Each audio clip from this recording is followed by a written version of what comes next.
Liam's world was a fortress of polished glass and cold steel. From the 75th floor of his high-rise apartment, the city below was a sprawling tapestry of lights. But he saw only a vast, indifferent ocean.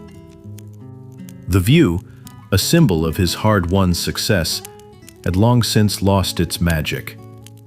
It was a constant, shimmering reminder of everything he had achieved and everything he was terrified of losing. The silence of the night, once a sanctuary, was now a cage. It was in this profound stillness that the thoughts came for him. They were relentless, sharp-edged, and whispered with the voices of his past failures and his future fears. Every tick of the clock was a tiny hammer blow against his sanity, counting down the seconds until another sleepless night would dissolve into a weary, fog-filled dawn. His body was a map of his anxiety. There was a constant low-grade thrum beneath his skin, the ghost of a tremor that never fully went away. His jaw ached from clenching it, a subconscious defense against an invisible enemy. He had tried everything. There were the blue light-blocking glasses, the herbal teas, the meditation apps with their calming, robotic voices. He'd even consulted with doctors who, after running a battery of tests and finding nothing physically wrong, had offered him prescriptions he never filled. The idea of medicating his fears, feeling like a surrender. He had always been a man who solved his own problems, who pushed through. But this was a problem without a solution, a phantom limb of dread that twitched and ached long after the day's work was done. His nights were a battlefield, and he was losing the war. He would lie in bed, rigid, his mind replaying every conversation, every decision, every potential mistake he had made. The mental film reel was endless, a torture chamber of his own making. He would get up, pace the length of the apartment, the soft wool of the rug. He wanted someone to talk to about the things that truly mattered, the fears that kept him awake at night, the vulnerable parts of him that he kept hidden behind a carefully constructed facade of confidence. But who could he trust with that? The very people he was in competition with? The thought alone made him retreat further into himself. His home was meticulously organized, a reflection of his need for control in a life that felt increasingly out of his grasp. The books on his shelves were alphabetized, the clothes in his closet color-coded. But the neatness was a lie. It was a paper-thin veneer over a chaotic mind. He would sit on the edge of his bed, feeling the weight of the silence. A silence so heavy, it felt like a physical object. He would close his eyes, trying to force his mind blank. But the cascade of thoughts was unstoppable. They were like a rushing river, sweeping him away, dragging him to a place of deep, suffocating despair. He had become a stranger to himself, a hollowed-out version of the man he once was. Sleep was no longer a natural act of rest, but a privilege he had to earn, a prize that remained just out of his reach. He felt a desperate hunger for peace, a primal need to silence the noise in his head, to simply, finally, rest. It was a profound, aching need that drove him to the brink of exhaustion, a hunger for a stillness that felt impossible to achieve. The city below him was finally starting to dim, as if the world itself was tucking in for the night. But for Liam, the real night had just begun. Liam's success was a gilded cage, but the bars had been forged years before. His deepest anxiety wasn't born from the pressures of his career. It was the chilling echo of an old, profound loneliness. It had begun with the loss of his grandfather, a man who was more than he built walls instead of bridges, pushing away those who tried to get too close. He mistook professional relationships for genuine ones, and in the end found himself surrounded by people, but utterly alone. His phone, once a lifeline, became a device for business calls and superficial pleasantries, devoid of the deep, meaningful conversations he craved. The loneliness was a silent partner to his anxiety, feeding on it, and growing stronger with every new promotion and every quiet night. He had vivid, recurring memories of the last few weeks he had spent with his grandfather.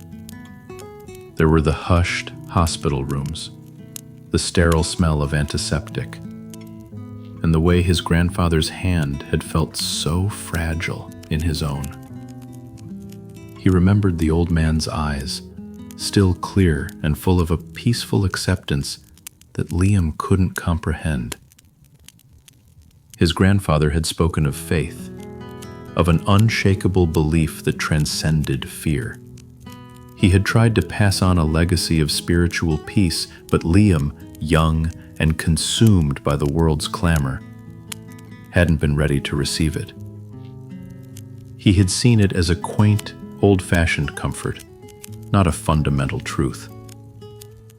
He had promised to take care of himself, to be strong, but he now realized he had confused strength with isolation. He had mistaken emotional distance for self-reliance. The final story his grandfather had tried to tell him, a tale of a traveler finding home in the desert, had been left unfinished. It haunted Liam, a half-remembered metaphor for the journey he was now on, a journey he was navigating without a map. He had built a life that was technically perfect, but spiritually and emotionally hollow. The very foundation of his being, the sense of security and belonging his grandfather had provided, had been fractured, and he had spent his entire adult life trying to ignore the cracks. The very act of trying to relax became an exercise in failure. He subscribed to newsletters from self-proclaimed gurus who sold secrets to a fulfilled life in glossy ebooks. The advice was always the same. Wake up at 5 a.m., drink lemon water, journal your gratitude. Liam followed the steps with military precision, driven by his need for control. But the exercises felt hollow. His journal was a list of empty words, a chronicle of things he was told to be grateful for, rather than a genuine expression of his heart. The quiet mornings he was supposed to cherish became a new source of frustration. The sun rising on another day he had to face on the fumes of 3 hours of broken sleep. He was doing all the right things, but nothing was changing. The feeling of being a fraud, of performing wellness instead of actually achieving it, gnawed at him. He looked in the mirror and saw a man who had mastered the art of appearing calm while his insides were screaming. The doctors had been a final, cold disappointment. They listened to his symptoms, the sleeplessness, the racing heart, the perpetual state of unease, and spoke in clinical terms. They offered him little pills that promised to mute the noise, to force his mind into a temporary peace. But Liam recoiled from the idea. He didn't want a chemical solution for a spiritual problem. He felt they were trying to put a Band-Aid on a gaping wound. They didn't understand the depth of his loneliness, the profound grief that had settled into his bones. They saw a high-functioning executive with a sleep disorder, not a soul crying out for meaning. He left their offices with a feeling of deep isolation, a confirmation that no one could truly see him, let alone help him.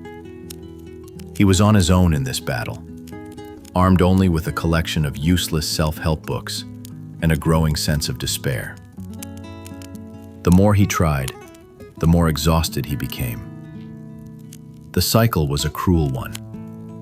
The effort to find a solution fed the anxiety, which in turn made sleep even more elusive. He had tried every trick, every technique, and the silence of his apartment felt like a crushing weight. Instead of pacing the living room, he found himself drawn to the small, forgotten attic he used for storage. It was a place he rarely visited, a dusty repository of his past. He wasn't looking for anything in particular. He was simply looking for a change of scenery, a new space to be miserable in. The air was thick with the scent of old paper and dust, and the only light came from the dim glow of the streetlights filtering through a tiny, grimy window.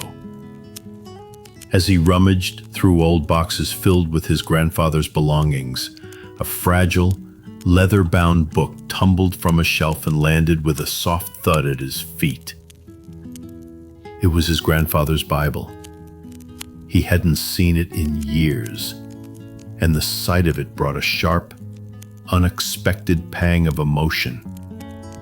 It was weathered and worn, the spine cracked, the pages thin and yellowed with age.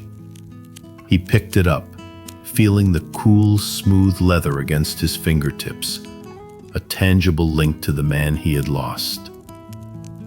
For a long moment he simply held it, the weight of it in his hands feeling both heavy and comforting.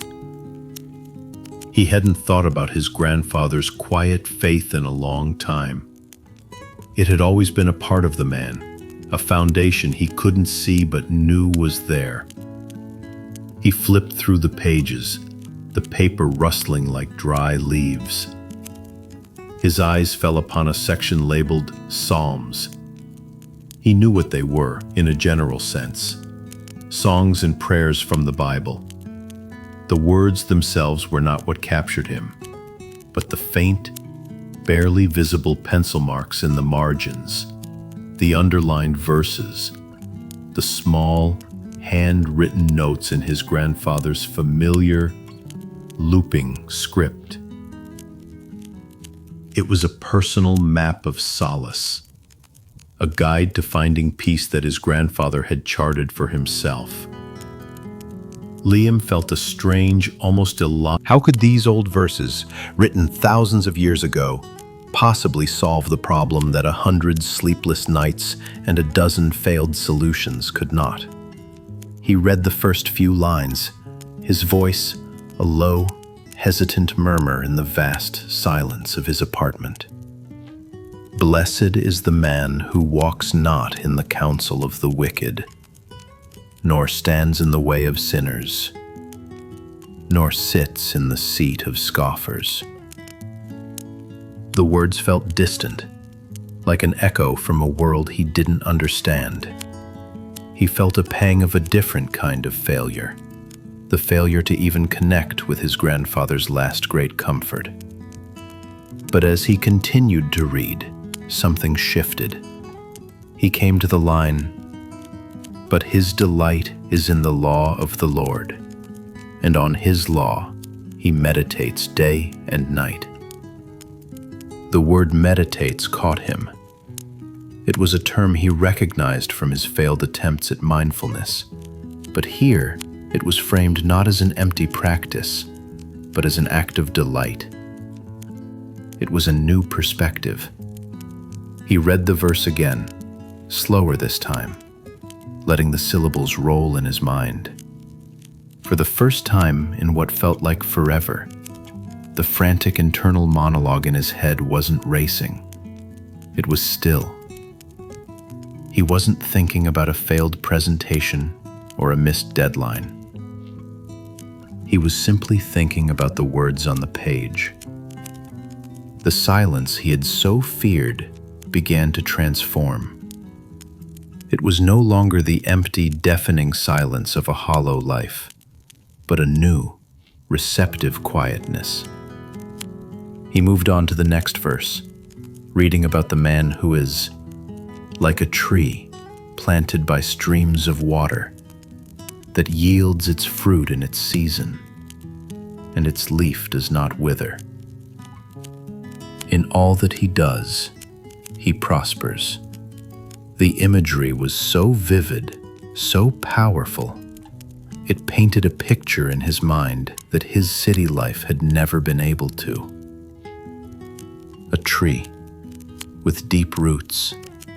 He closed the book, the leather cool and reassuring against his palms.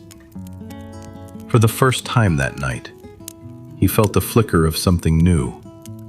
Not hope, not yet, but a strange, quiet sense of curiosity. A door had opened, and a soft, warm light was beginning to shine through.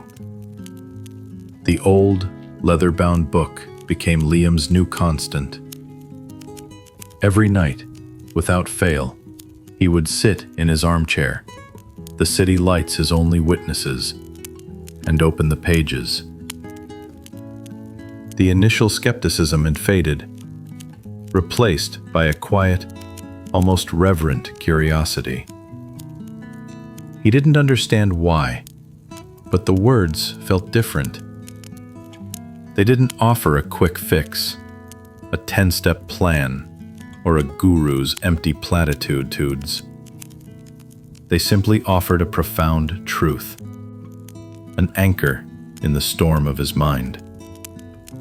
He began to explore the different psalms, letting his intuition guide him. Some nights he would read Psalm 23, its gentle assurance that the Lord was his shepherd, a voice of comfort in the dark valley of his anxiety. Other nights, he found himself drawn to Psalm 4, which spoke of lying down in peace and sleeping soundly, a promise that seemed to speak directly to his most desperate need. The change wasn't dramatic. It was gradual, like the slow, quiet unfolding of a flower. The first few nights, he still tossed and turned, but the moments of calm lasted longer. The frantic internal monologue would begin its race, but he now had a new tool to counter it: the rhythm of the verses, the memory of the words he had just read. His mind, so accustomed to fear, was slowly learning a new language, the language of peace. The physical tension in his jaw and shoulders began to ease. He would wake up, not feeling a deep, bone-weary exhaustion, but a slight, subtle. The silence was no longer empty, but filled with the resonance of ancient prayers. The nights were no longer a battle he had to fight, but a time of quiet reflection and gentle surrender.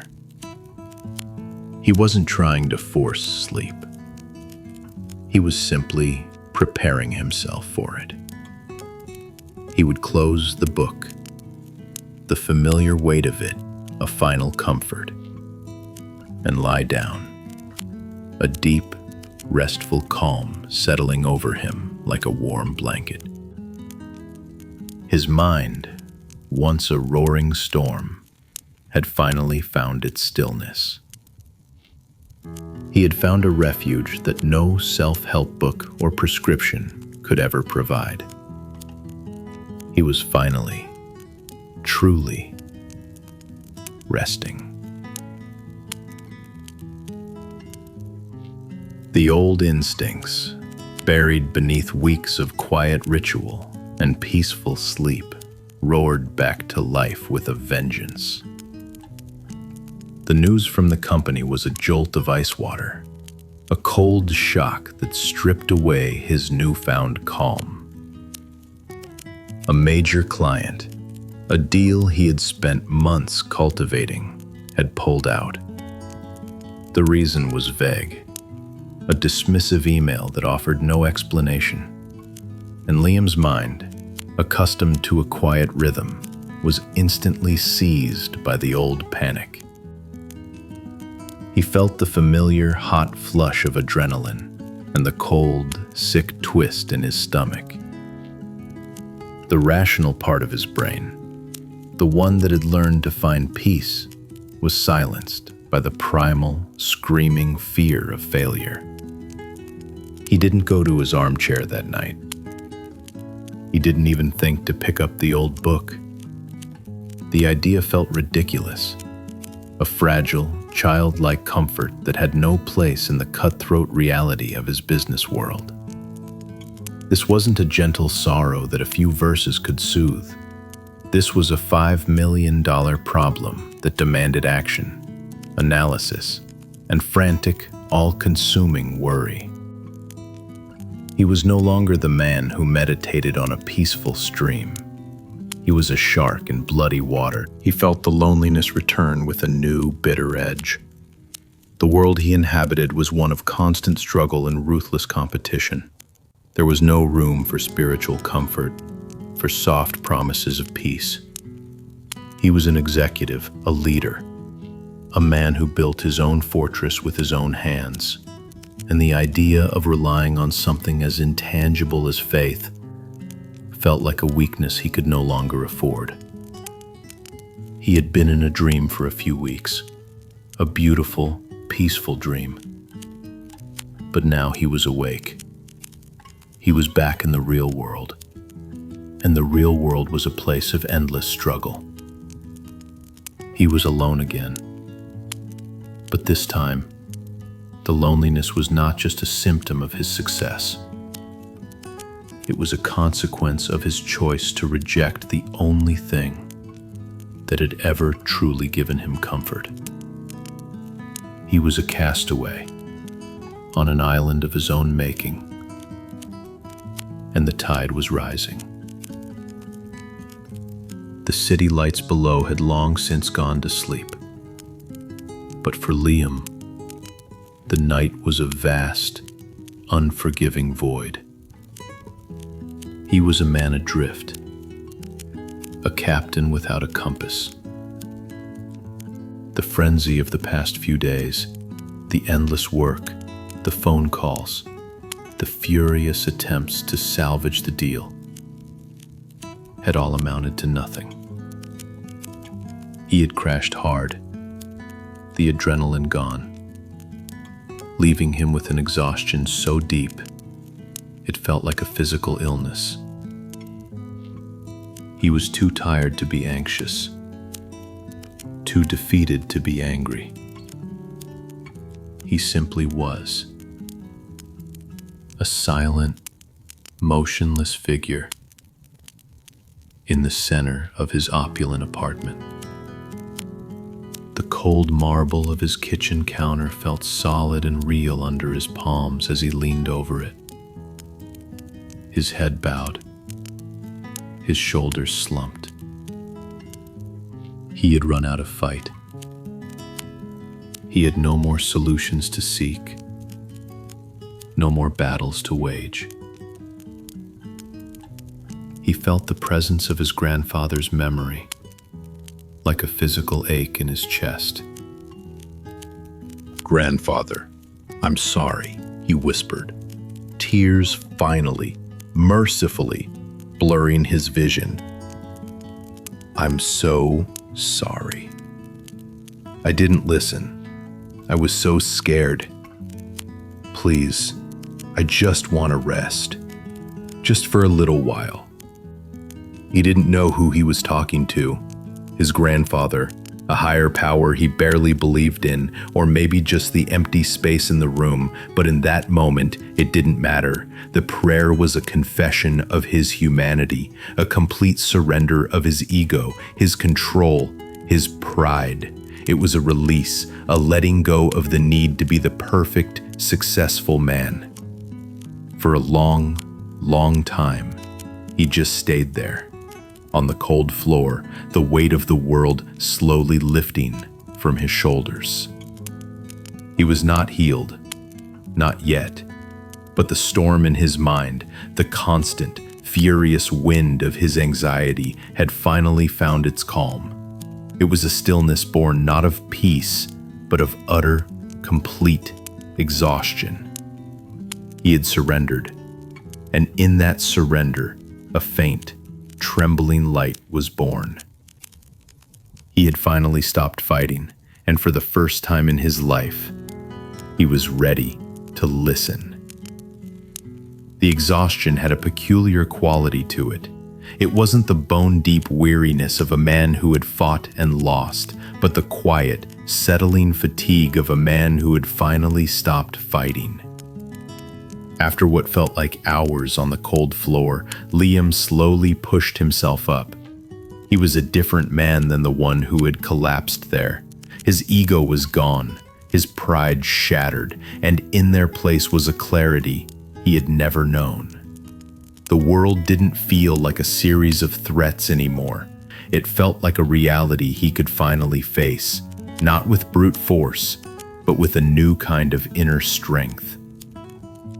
His eyes fell on his grandfather's Bible, still on the coffee table where he had left it days ago. It looked different now, not like a crutch, but like a... He saw his professional crisis not as a personal defeat, but as a test, an opportunity to put his new understanding into practice. He was no longer the man who had to solve every problem on his own. He was a man who could draw strength from a source that was infinite. The terror that had consumed him for days began to recede, replaced by a quiet, steady resolve. He had faced the worst of his fears, the fear of losing his control, and had survived. And in that surrender, he had found a courage he never knew he possessed. He thought of his grandfather, and for the first time, the memory didn't bring sadness, but a deep sense of gratitude. He understood now. The peaceful acceptance in his grandfather's eyes hadn't come from a life without trouble. It had come from a life that had found an anchor in the storm. Liam knew that the road ahead would be difficult. The deal was still lost. The company was still in a precarious position. But the battle was no longer an internal one. The frantic race in his mind had stopped. He was armed with a new kind of wisdom, a strength that was not born of his own effort, but of a quiet, abiding faith. He stood up from his chair, a new purpose burning in his chest. He was ready to face the world again, not as a panicked soldier, but as a man who had found his refuge. The morning after his surrender, Liam walked into his office a different man. The polished suit was the same, the view from his window still a sprawling testament to his ambition, but his inner world had been completely rearranged. He felt no frantic urgency, no cold dread. Instead, there was a quiet, unshakable resolve. He sat at his desk, and instead of opening the email chain of the failed deal, he simply sat in the quiet of his office and took a deep, steadying breath. He wasn't ignoring the problem. He was approaching it from a place of peace, not panic. His mind, so accustomed to racing, was now a still pool of... He was no longer reacting to every minor setback with a clenched jaw and a sharp word. He was listening more. His answers were thoughtful, and he moved with a purpose that was calm, not frantic. The fear that he had carried for years, the deep-seated worry of losing control, had been replaced by an inner stability. The crisis at work was still a reality, but it no longer held a death grip on his soul. He saw it as a temporary condition, a challenge to be faced, not a personal failure that defined his worth. He was still a leader, but he was leading from a place of courage, not of fear. The anxiety had not disappeared completely, but it was no longer in the driver's seat. It was a distant passenger, a quiet reminder of where he had been, and a motivation to never return. That night, when he returned to his apartment, he did not feel the weight of a long day. He felt a deep, earned fatigue.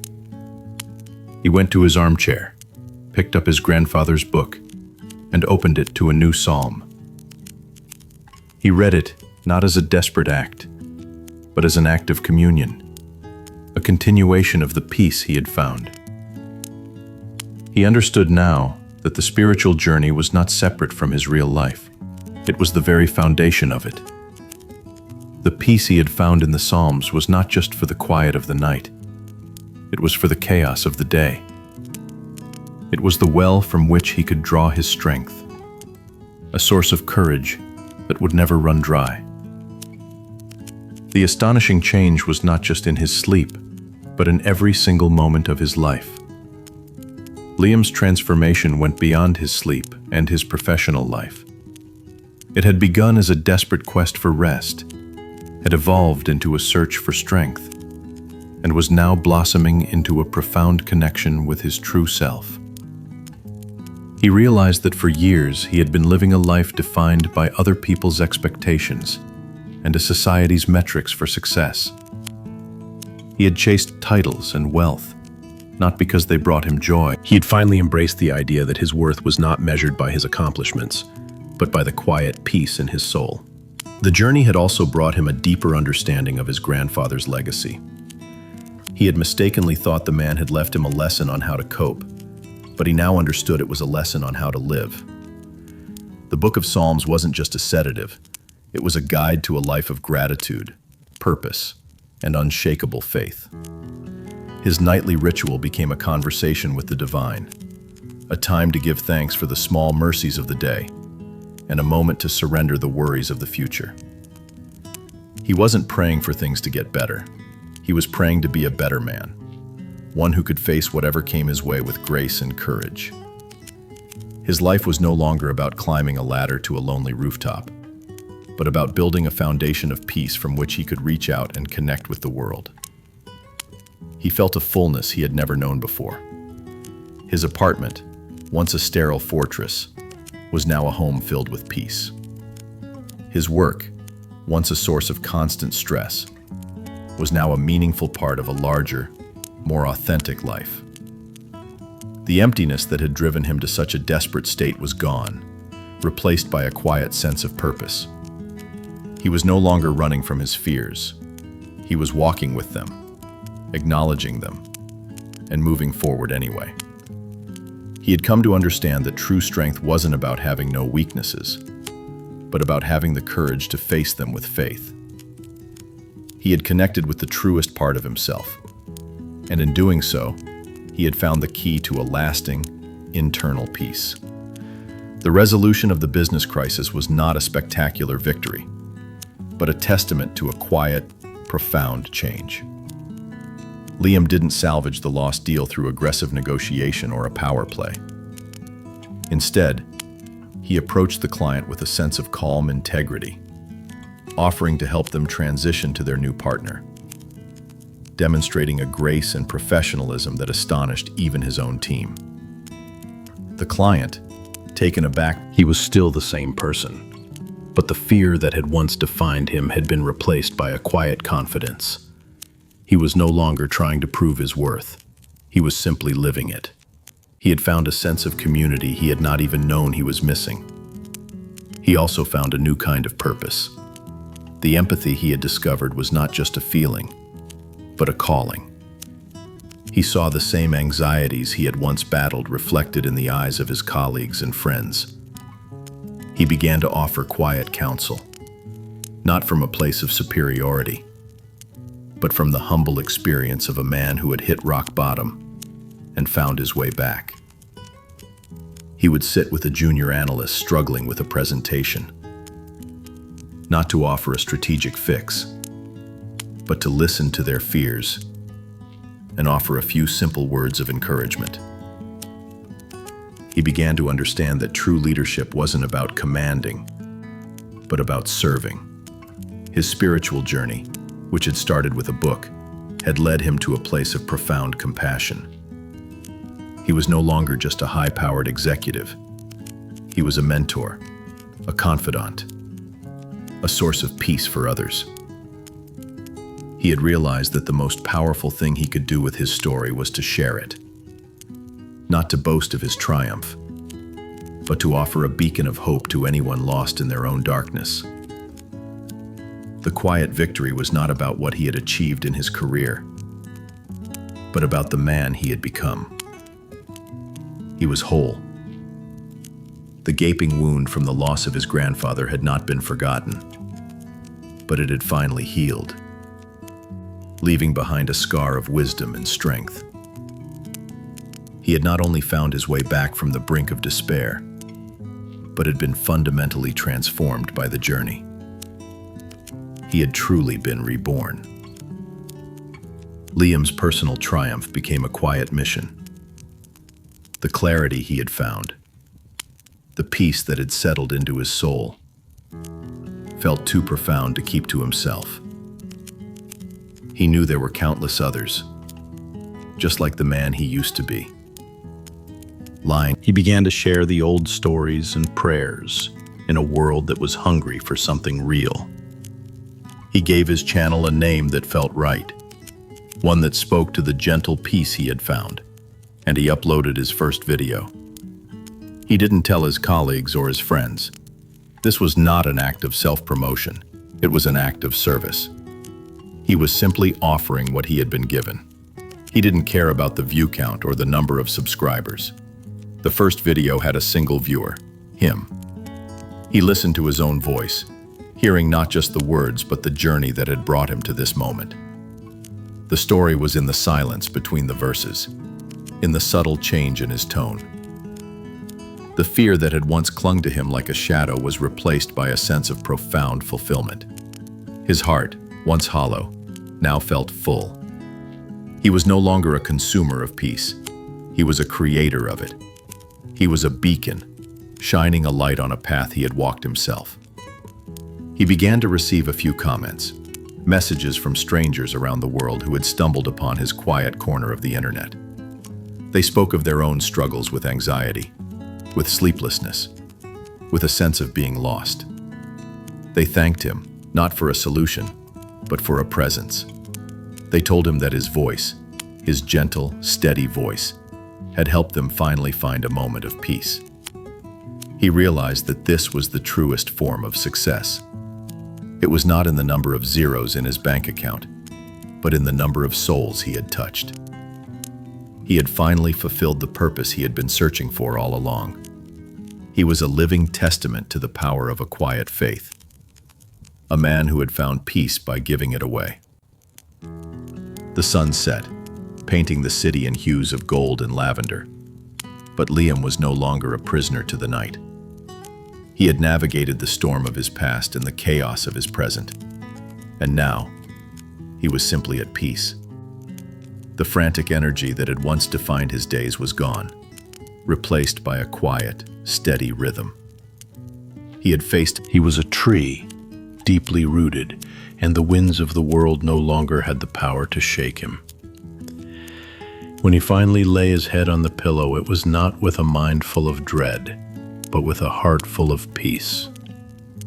The thoughts still came, as they always would, but they were no longer a roaring flood. They were like gentle streams, and he was the quiet ground, unmoving and secure. He would simply acknowledge them and then, with a simple, quiet trust, let them go. The rest that came was deep and profound, a healing sleep that restored not just his body, but his soul. He would wake feeling refreshed and whole, ready to face the world not with a prepared defense, but with an open heart.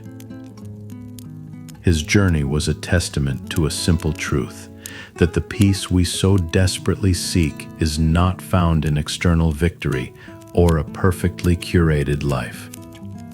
It is found in surrender, in vulnerability, and in a profound connection to a source of strength that is not our own. He had not just learned to sleep, he had learned to live. He was no longer a man defined by his accomplishments, but by the quiet, unwavering peace that resided within him. The story of his trudge through the darkness had ended. The story of his life, lived in the light, had just begun. He was finally, truly, home. His department was being dissolved. He was being laid off. The news hit him with the force of a physical blow, And the old anxieties, the old fears of not being enough, rushed back with a vengeance. His first instinct was to panic. The familiar storm of thoughts returned. The questions of what now and how will I survive screamed in his mind. He felt the tension return to his shoulders, the knot tighten in his stomach. The smooth stone felt heavy and useless in his hand. This was not a philosophical challenge. This was a real, tangible threat to his security, his identity, his very way of life. For a moment, he felt like he had lost all the ground he had gained. He was no longer a calm, centered individual. He was the same frightened, anxious man he had been just weeks before. But then, a new voice, a quiet, strong one, rose within him. It was not the voice of the old man, but the voice of the man he was becoming. It reminded him of the lessons he had learned. Do not engage with the panic. Observe it. He took a deep breath, and he mentally labeled the thoughts. There is the thought of losing my job. There is the feeling of fear. He did not fight them. He let them swirl around him, but he refused to be pulled under. He remembered the river, flowing steadily despite the debris on its surface. He was the river. The job loss was just the debris. It was a part of his life, but it was not the whole of it. He also remembered the lesson of patience. He did not need to have all the answers right now. He did not need to find a new job in a single day. He simply needed to take the next right step. And the next right step was not to panic, but to be still, to breathe, to trust. He sat with the news, allowing himself to feel the sadness and the at Meta. The path was no longer clear, but for the first time, he felt ready to walk it anyway.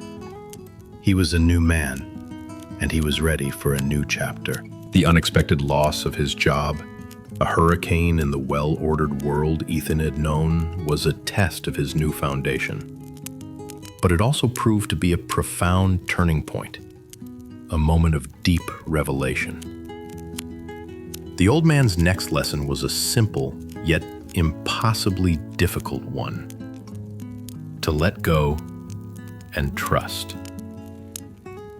Ethan had spent his entire life building walls, creating a fortress of control and predictability around himself. The layoff was a wrecking ball to that fortress. And for the first time, he was exposed, vulnerable, and completely without a safety net. His old self would have been paralyzed by fear, a victim of his circumstances. But the new Ethan, the one who had learned to observe his thoughts without judgment, was ready to face the storm head-on. He spent the first day after the news in a state of quiet contemplation. He did not update his resume. He did not immediately start networking. He simply sat in the park, holding the cool stone, and felt the fear. He allowed it to course through him, to be a temporary visitor. But he refused to let it take up residence. He saw the fear for what it was: a conditioned response, a reflex from a past life. He was a new man now, and he had a new way of being. He remembered the river, the way it flowed peacefully despite the rocks and the debris on its surface. He was learning to be the river. He was learning to flow with the currents of his life, not to fight them. He was learning that his peace was not dependent on his external circumstances, but on his internal state. He also realized that this was not a moment of loss, but a moment of liberation. For years, his identity had been tied to his job. He was learning that true purpose was not about a paycheck, but about a deep, abiding sense of fulfillment. He was learning that the greatest security was not a stable job, but an unshakable faith in himself and in the journey he was on. He was becoming a man who was defined not by what he did, but by who he was. The path Ethan now walked was not one of his own choosing, but it was one he was embracing with a newfound sense of purpose. He was a pioneer in his own life, a creator in a world that had always defined him by his job title. His work in the community garden, once a simple hobby, now became a powerful metaphor for his own personal growth. He was learning about the quiet, patient magic of nature, the way a tiny seed, when given the right conditions, would push its way through the earth and reach for the sun. He was learning that his own growth was not a race, but a slow, steady process of tending to the soil of his soul. He was a gardener of his own life, and he was finally, truly enjoying the work. He began to notice the small, everyday miracles he had always been too busy to see. The way the dew would cling to a spider's web in the morning light. The way a tiny sprout would emerge from the dirt after a long winter.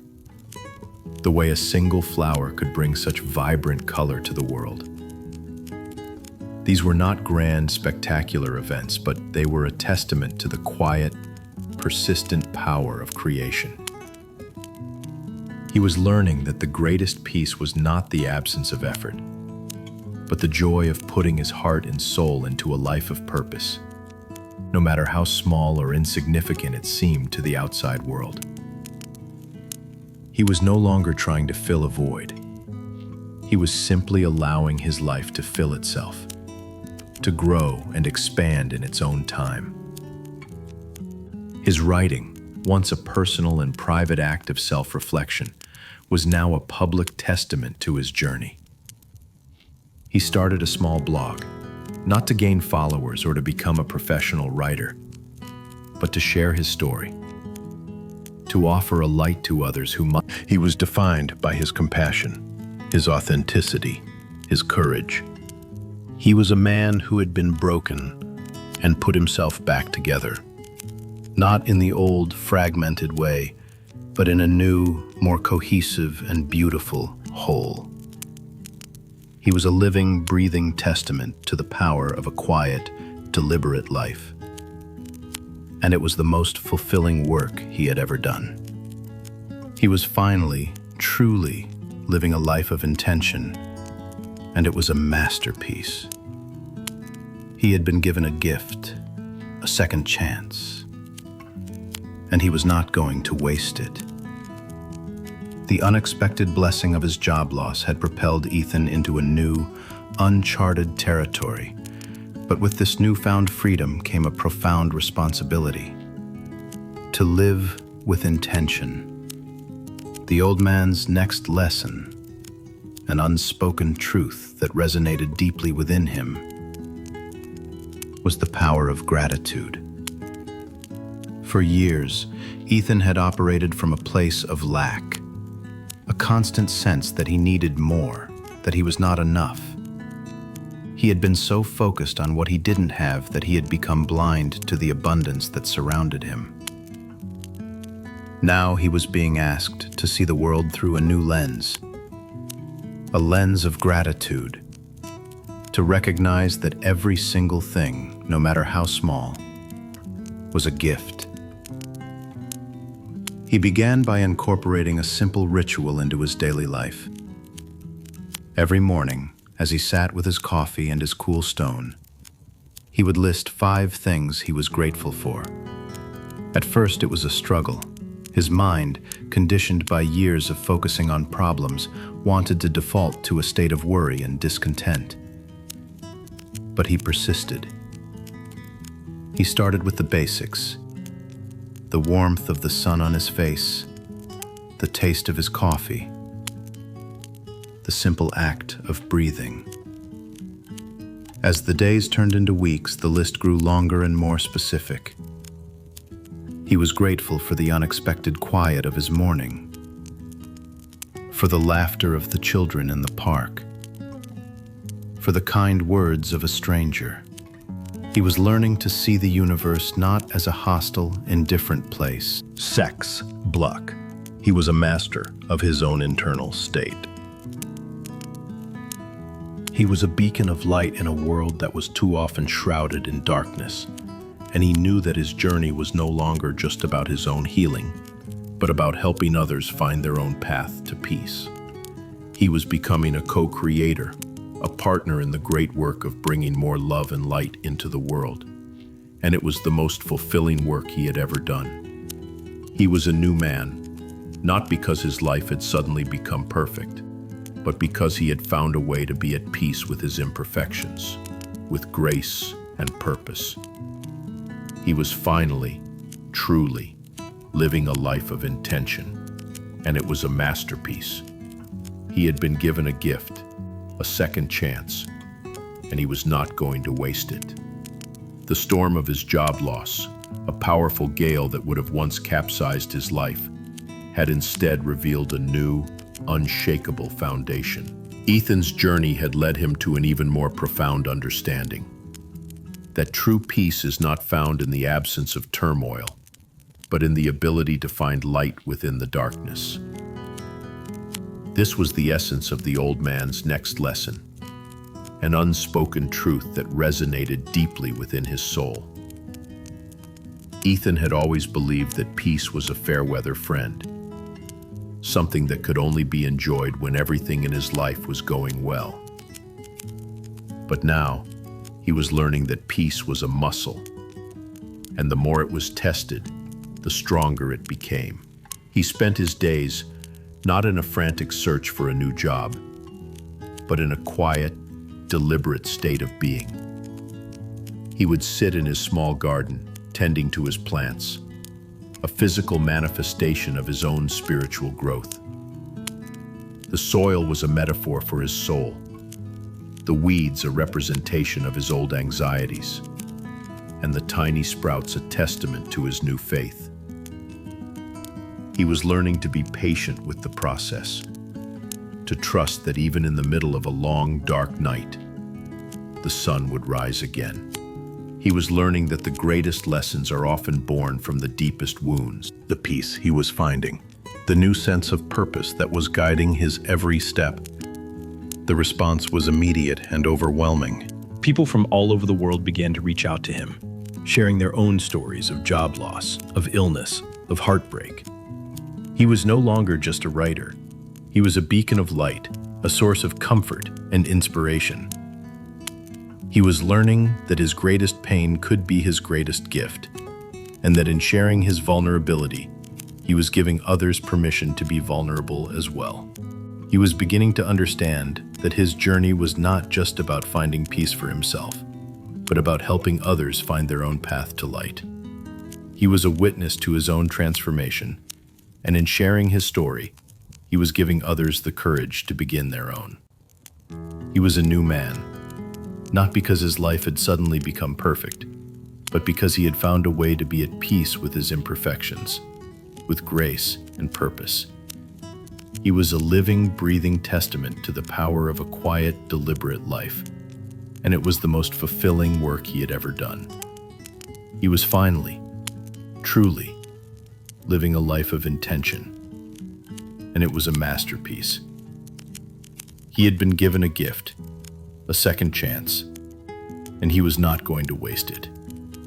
The loss of his job, a catalyst for his profound internal shift, had not been the end of his challenges. It was, in fact, a doorway to a new series of tests, each one designed to deepen his faith and strengthen his resolve. The old man's next lesson, an unspoken truth that Ethan was now living, was that the path of peace is not a retreat from the world, but an active engagement with it from a place of unshakable calm. He was learning that his journey was not about hiding from the storms, but about becoming the quiet eye in the center of the hurricane. He was faced with a new, unforeseen difficulty, a family health crisis. The news came as a shock, and the old anxieties, the familiar feeling of powerlessness, threatened to overwhelm him. The old Ethan would have immediately been consumed by fear, by the need to control the outcome. Sex 0.05. This was a profound and liberating realization. His anxiety had always been rooted in a desperate need to control everything, to have all the answers, to fix all the problems. But this crisis was beyond his control. All he could do was surrender. And in that surrender, he found a new kind of peace. It was a peace that was not dependent on a positive outcome, but on an unshakable faith in a power larger than himself. He was learning that true strength was not about being in control, but about being able to let go with grace and purpose. He also saw this as a divine invitation to deepen his connection to his spiritual journey. He began to pray, not just for his family Orm's healing, but for his own strength, his own ability to remain centered in the midst of the storm. He was no longer just a student of peace. He was a living, breathing testament to its power. He was a witness to his own transformation. And in the midst of his family's crisis, he found a deeper sense of purpose than he had ever known. He was a new man, not because his life had suddenly become perfect, but because he had found a way to be at peace with its imperfections, with grace and purpose. He was a living, breathing testament to the power of a quiet, deliberate life. And it was the most fulfilling work he had ever done. The family health crisis, a storm that would have once broken Ethan, had instead become the crucible in which his newfound faith was forged. He was no longer a seeker, he was a believer. And in this belief, he found the most profound lesson of his journey, the sacred connection to a higher power. This was not a philosophical concept or a distant ideal. It was a tangible, living reality that permeated every aspect of his life. He was learning that he was not alone in his struggle, that he was part of a divine tapestry, and that his every step was guided by an invisible, loving hand. #@meta, pause, zit, succinct, 0.05. He felt a profound sense of connection, a deep and abiding sense of peace that came from knowing he was a part of something vast, beautiful, and eternal. He was no longer just a man on a journey. He was a pilgrim on a sacred path, and his every step was an act of worship. This newfound spiritual connection had a profound effect on his physical well-being as well. The constant anxiety that had plagued him for years was now a distant memory. He slept soundly. His dreams were peaceful, and he woke up each morning feeling refreshed and renewed. The physical tension that had been a constant companion in his shoulders and neck began to melt away. He was no longer just surviving. He was thriving. He was a testament to the power of a quiet, deliberate life. And he knew that his journey was no longer just about his own healing, but about helping others find their own path to peace. He was a new man, not because his life had suddenly become perfect, but because he had found a way to be at peace with its imperfections, with grace and purpose. He was a living, breathing testament to the power of a quiet, deliberate life. And it was the most fulfilling work he had ever done. He was a new man, and he was finally, truly, living a life of intention. And it was a masterpiece. He had been given a gift, a second chance, and he was not going to waste it. The storm of the family crisis, a powerful gale that would have once broken Ethan, had instead become the catalyst for his greatest act of compassion. The old man's final lesson, the culmination of his entire journey, was not just about finding inner peace, but about becoming a source of light for others. He was learning that the greatest fulfillment came not from his own healing, but from his ability to use his experience to help others find their way out of the darkness. His own pain had become a sacred tool, a key to unlock the door for those who were still trapped in their own personal hells. He began by offering his presence to his family, not as a caregiver, but as a pillar of strength. He was a sex of heartbreak, of loss. He was no longer just a writer. He was a source of comfort, a wellspring of inspiration, a guide for those who were lost and afraid. He was learning that his greatest pain could be his greatest gift, and that in sharing his vulnerability, he was giving others permission to be vulnerable as well. He was beginning to understand that his journey was not just about finding peace for himself, but about helping others find their own path to light. He was a witness to his own transformation, and in sharing his story, he was giving others the courage to begin their own. He was a new man, not because his life had suddenly become perfect, but because he had found a way to be at peace with its imperfections, with grace and purpose.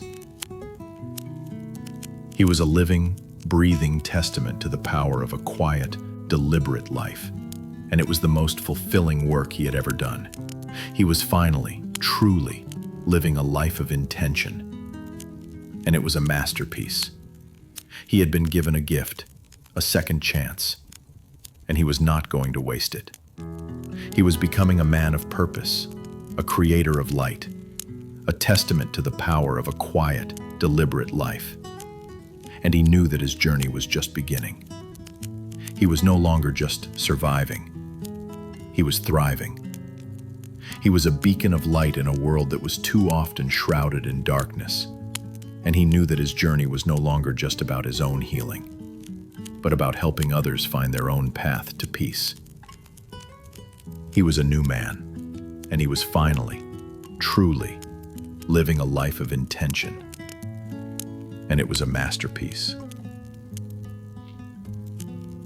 The long, difficult journey through the wilderness of job loss and family crisis had not led Ethan to a new, exotic land, but had instead brought him full circle. He was returning to his old life, but not as the same person. He was a new man, and he was seeing his old world with new eyes. The city that had once been a source of stress and anxiety was now a canvas for his newfound peace. The noise, #@meta, pause, sex 0.05, living a life of intention, and it was a masterpiece.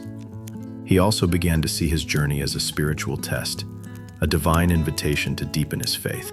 He was being asked to trust, not in his own abilities, but in a power larger than himself. He was being asked to surrender his need for control and to embrace the uncertainty of the future. He was learning that the greatest peace was not the absence of storms, but the ability to stand tall in the middle of them, knowing he would not be broken. He was no longer a victim of his circumstances. He was a co-creator of his reality. And he was ready for the next chapter of his life, whatever it may bring. He was not seeking a new job in his old industry. Instead, he was exploring his passions, the things he had always wanted to do but had never had the time for. He was volunteering at a local community garden, finding joy in the simple act of planting a seed and watching it grow. He was writing, not for a client or a company, but for himself, pouring his heart and his soul into the words, giving voice to the journey he had been on. He was learning that true purpose was not about a paycheck, but about a deep, abiding sense of fulfillment. He was learning that the greatest security was not a stable job, but an unshakable faith in himself and in the journey he was on. He was becoming a man who was defined not by what he did, but by who he was. His relationships, once strained by his anxiety and his need for control, were now flourishing. He was more patient with his family, more compassionate with his friends, and more present in every conversation. He was learning that the greatest gift he could offer was not a solution, but his calm, unwavering presence. He was a rock in a storm, a beacon of light in the middle of a long, dark night. He was finally, truly, #@meta, pause, validators 0.05, a publication Ethan had always dreamed of writing for. The news hit him with the force of a physical blow. The old anxieties, the feelings of being taken advantage of not being enough, rushed back with a vengeance. The familiar storm of thoughts returned. The questions of, how could he do this? And, was my faith for nothing? Screamed in his mind. He felt the tension return to his shoulders, the knot tighten in his stomach. The smooth stone felt heavy and useless in his hand. His first instinct was to react with anger and a desire for retribution. He wanted to call the man, to expose him, to sue him for copyright infringement. He wanted to fight, to defend the peace he had so painstakingly cultivated. But then, a new voice, a quiet, strong one, rose within him. It was not the voice of the old man, but the voice of the man he was becoming. It reminded him of the lessons he had learned. Do not engage with the anger. Observe it. He took a deep breath, and he mentally labeled the thoughts. There is the thought of betrayal. There is the feeling of anger. He did not fight them. He let them swirl around him, but he refused to be pulled under. He remembered the river, flowing steadily despite the debris on its surface. He was the river. The betrayal was just the debris. It was a part of his life, but it was not the whole of it. He also remembered the lesson of forgiveness. He was not forgiving the act, but he was forgiving the man. He was releasing himself from the burden of anger and resentment. He realized that the man's actions were a reflection of his own inner turmoil, his own lack of peace. To hate him would be to become him, to allow his darkness to infect his own light. Ethan was learning that his peace was not dependent on the actions of others, but on his own internal state.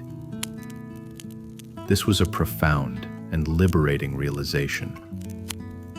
His peace was not sex 0.05.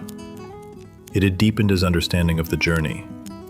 The old man's next lesson was a profound and powerful one, the spiritual act of prayer as a tool for overcoming adversity. Ethan had always viewed prayer as a last resort, a desperate plea to a distant God.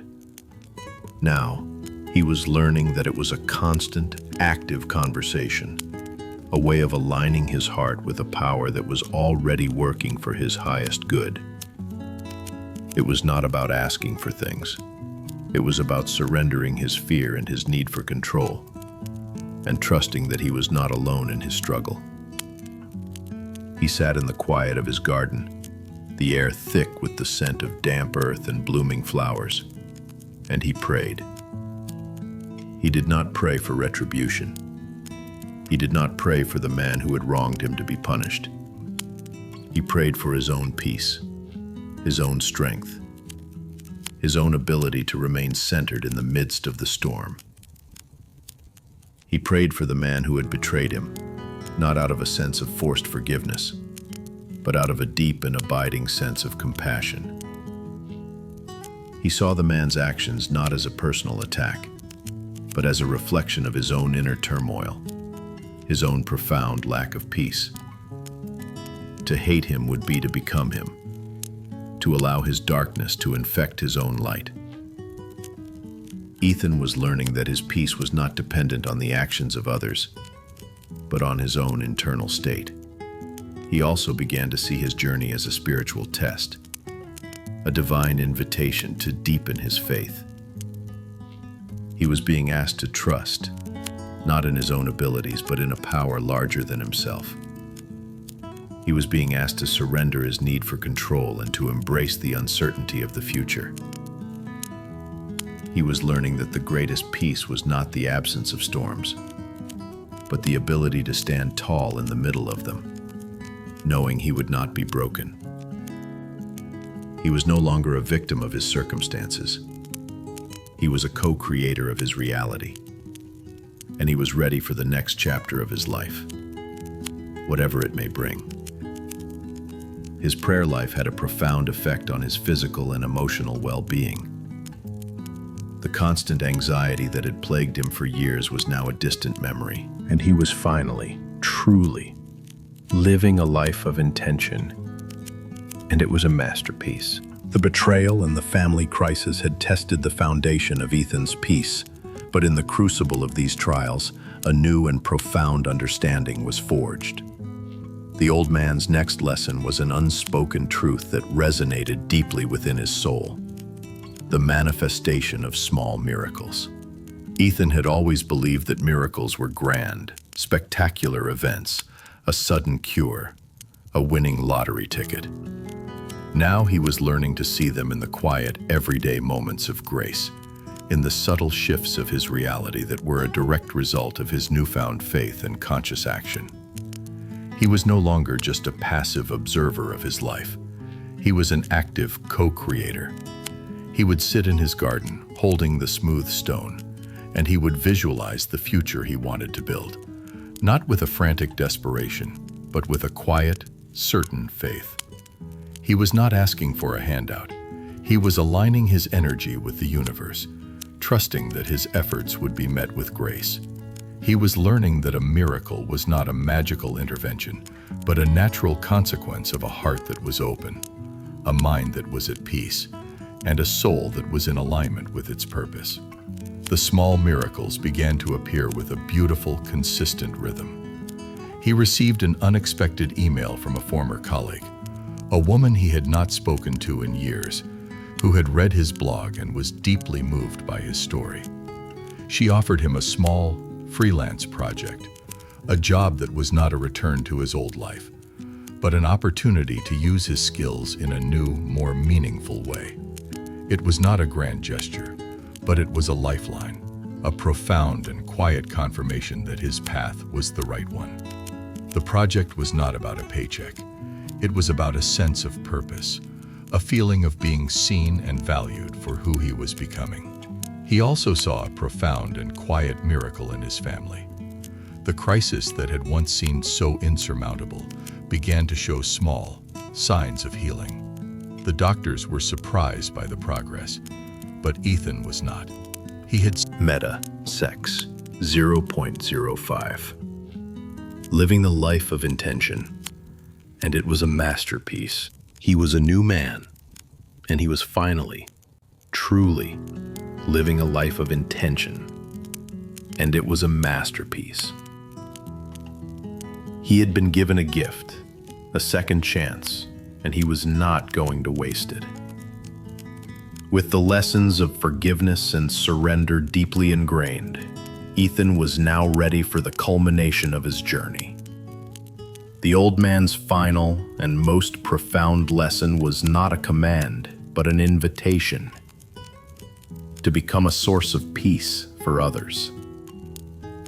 Ethan had spent so much time focused on his own healing, his own spiritual growth, that he had almost forgotten the world outside. Now he was being called to use his experience, his wisdom, his newfound peace, not for his own benefit, but for the benefit of all those who were still lost in the darkness. He was no longer just a seeker. He was a guide. He was no longer just a student. He was a teacher. He was no longer just a survivor. He was a beacon of hope, a living testament to the power of a quiet, deliberate life. He began by returning to the park where his journey had begun. He sat on the same bench under the same oak tree, but he was a different man. He was no longer the anxious, overwhelmed person he had been just months before. He was calm, centered, and filled with a profound sense of purpose. He did not seek out others. He simply sat, and his stillness, his quiet strength, became a magnet. People, drawn by his presence, began to approach him. They would sit on the other end of the bench, and they would talk about their fears, their anxieties, their struggles. Ethan did not offer quick fixes or empty platitudes. He simply listened. He offered his presence, his compassion, and his unwavering faith. He was a rock in a storm, a beacon of light in the middle of a long, dark night. He also began to use his writing as a tool for #@Meta, Sex 0.05. Not because his life had suddenly become perfect, but because he had found a way to be at peace with its imperfections, with grace and purpose. He was a living, breathing testament to the power of a quiet, deliberate life. And it was the most fulfilling work he had ever done. He was finally, truly living a life of intention. And it was a masterpiece. He had been given a gift, a second chance, and he was not going to waste it. He was a new man, and he was finally, truly living a life of intention. And it was a masterpiece. He had been given a gift, a second chance, and he was not going to waste it. He was a new man, and he was finally, truly living a life of intention. And it was a masterpiece. He had been given a gift, a second chance, and he was not going to waste it. With his own journey of healing well underway and his role as a guide beginning to take shape, Ethan felt a deep desire to understand the man who had set him on this path. The old man, he learned through quiet inquiry and a few chance encounters, was named Arthur. He was a retired history professor who had lost his family in a tragic accident years ago and had found his own peace through a quiet, contemplative life. He was a living testament to the very lessons he had passed on. A man who had walked through the fire and emerged with a profound and unshakable serenity. Ethan began to see his own journey not as a singular event, but as a continuation of a legacy. Arthur had planted a seed in his heart, and now it was his turn to nourish it and to pass it on to others. He was a link in a long chain of people who had found a way to live with grace and purpose in a chaotic world. He was learning that the greatest gift he had received was not a new life, but a new way of living. And that the greatest way to honor that gift At pause. Sex, 0.05. And he was not going to waste it. He was a new man, and he was finally, truly, living a life of intention. And it was a masterpiece. He had been given a gift, a second chance, and he was not going to waste it. He was a new man, and he was finally, truly, living a life of intention. And it was a masterpiece. He had been given a gift, a second chance, and he was not going to waste it. He was a new man, and he was finally, truly, living a life of intention. And it was a masterpiece. He had been given a gift, a second chance, and he was not going to waste it. The journey had not led Ethan to a grand destination, a climactic event that marked the end of his quest. Instead, it had led him to a quiet, profound realization that true, lasting happiness is not found in the acquisition of material things or external validation, but in the peaceful sanctuary of the soul. He was no longer a man defined by his possessions, his title, or his bank account. He was defined by his compassion, his resilience, his unwavering faith. He was a living, breathing testament to the power of a quiet, deliberate life. And it was the most fulfilling work he had ever done. He was finally, truly, living a life of intention. And it was a masterpiece. He had been given a gift, a second chance, and he was not going to waste it. He was a beacon of light in a world that was too often shrouded in darkness, and he knew that his journey was no longer just about his own healing, but about helping others find their own path to peace.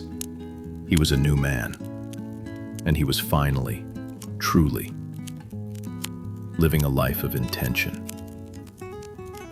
And it was a masterpiece.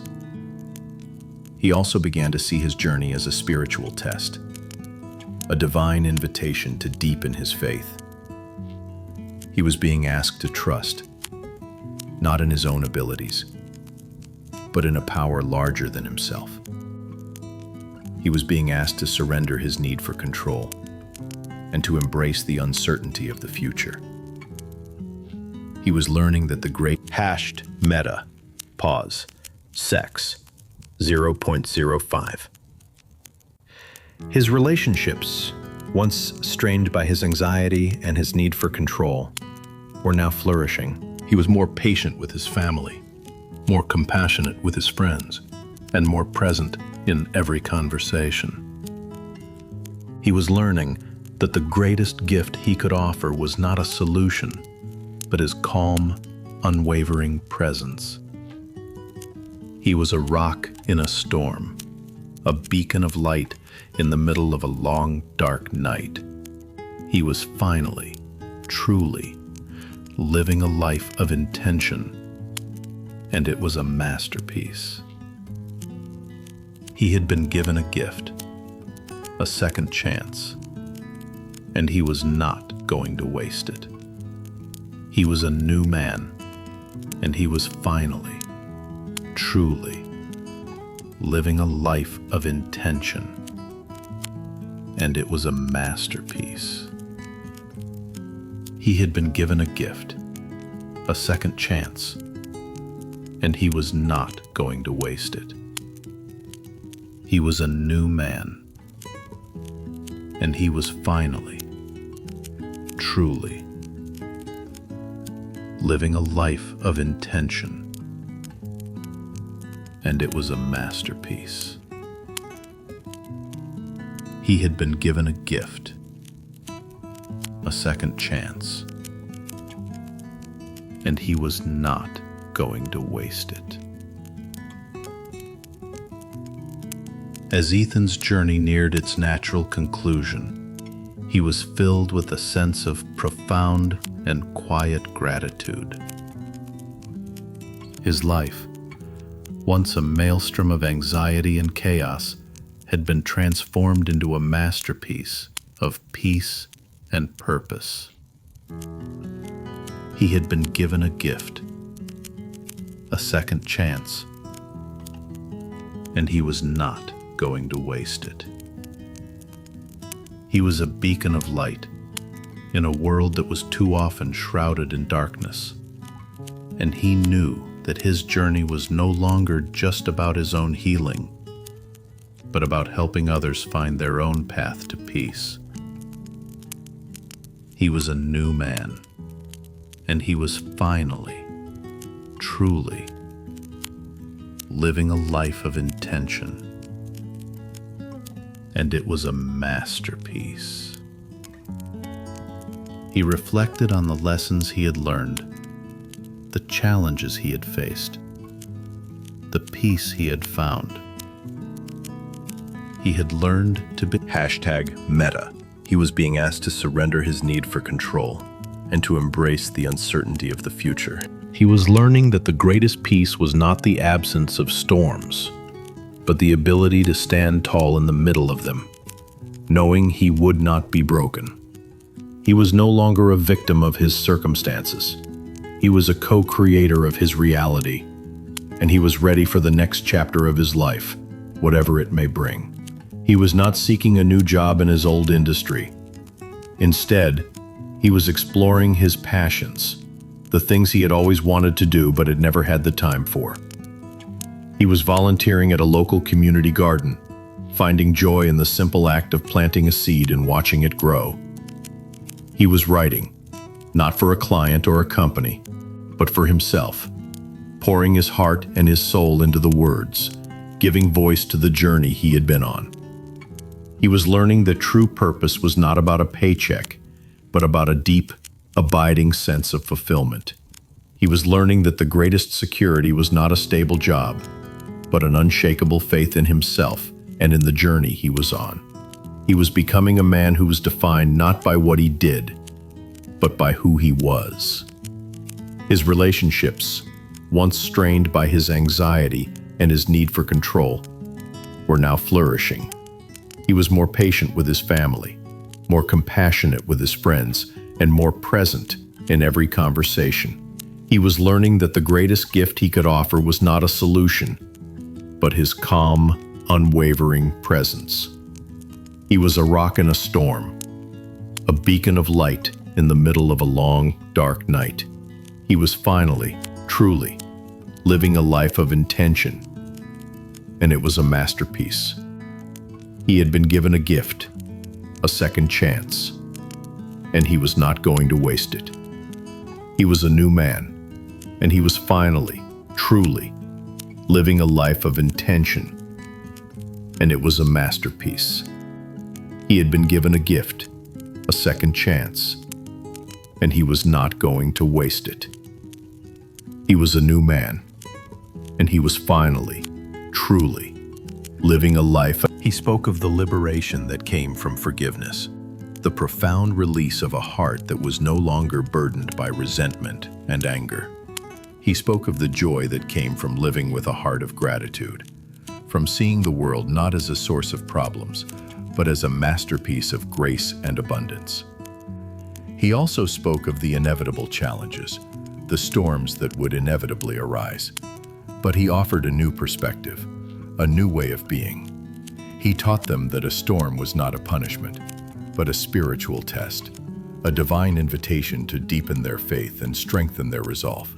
He spoke of his own job loss, not with a sense of bitterness, but with a profound and quiet sense of gratitude, a recognition that it was a forced surrender, a necessary liberation that had propelled him onto a new and more meaningful path. He spoke of the family crisis, not with a sense of despair, but with a quiet, certain faith, a testament to the power of prayer and of unconditional love. He was no longer just a man with a story. He was a living, breathing guide, a source of light and hope for all those who were still lost in the darkness. He was teaching them that the path to peace was not a retreat from the world, but an active engagement with it from a place of unshakable calm. He was teaching them that the greatest power was not the power to control others, but the power to control their own inner world. He was teaching them that true, lasting happiness was not a destination, but a state of mind, and that the fastest way to get there was by cultivating a heart of gratitude, a mind of peace, and a soul that was in alignment with its purpose. He was a new man, and he was finally, truly, living a life of intention, and it was a masterpiece. He ended his talk not with a command or a demand, but with a simple, quiet, and heartfelt prayer. He invited them to close their eyes, to take a deep breath, and to simply be. He asked them to surrender their fear and their need for control, and to trust that they were not #@meta. Pause. MERS 0.05.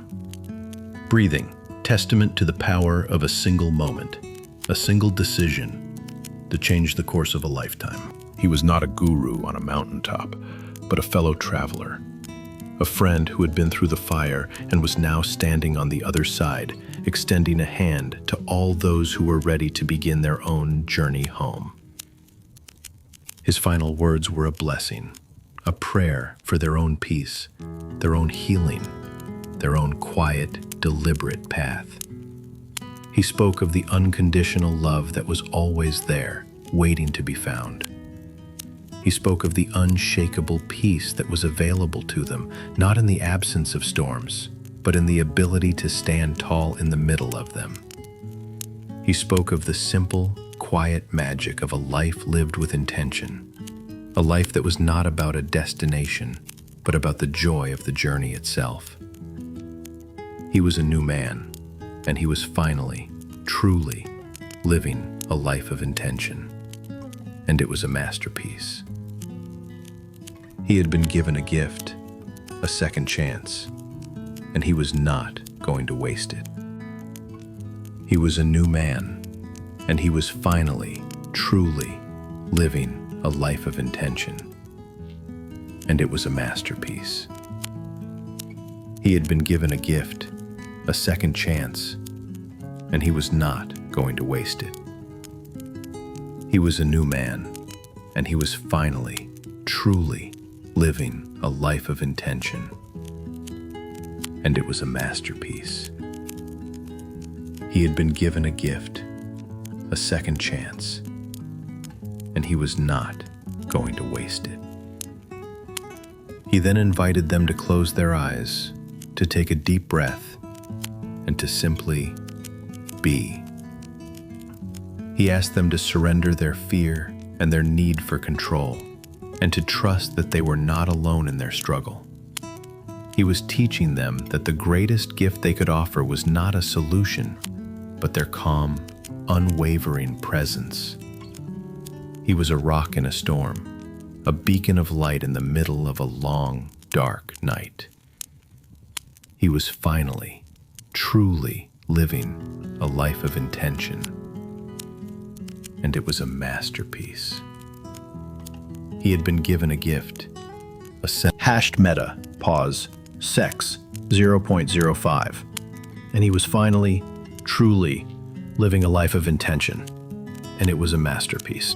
He had been given a gift, a second chance, and he was not going to waste it.